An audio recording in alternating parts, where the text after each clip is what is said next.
Выучить Коран для каждого мусульманина – большая награда. Такую возможность предоставляют здесь.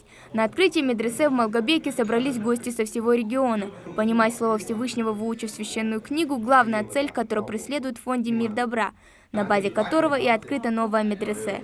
На базе образовательного центра будут преподавать квалифицированные педагоги. По окончанию курса будут выдаваться сертификаты установленного образца. А также хочу отметить, что проходить обучение могут не только наши подопечные, но и все желающие.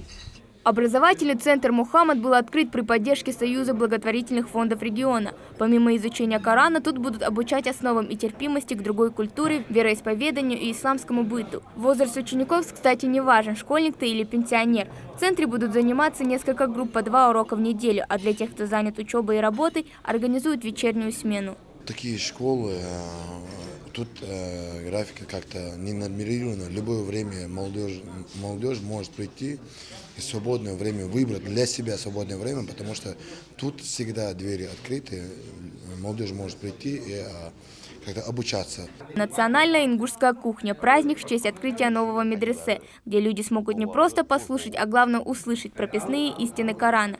Гости приехали не с пустыми руками, привезли подарки, в том числе один из главных предметов обучения – священный Коран. Мы уже давно сотрудничаем в рамках Союза. И, конечно же, в каждом вопросе, в которых мы можем помочь, мы всегда друг друга поддерживаем.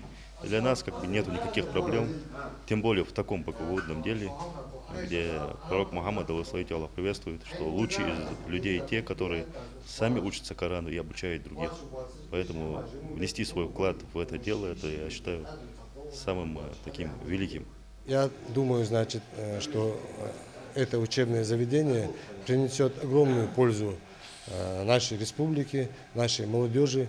Каждый новый день дается мусульманину, чтобы использовать его продуктивно. И, возможно, именно эта медресе будет шансом для тех, кто хотел давно выучить священную книгу. Хава Гагиева, Адам Далаков, Новости 24.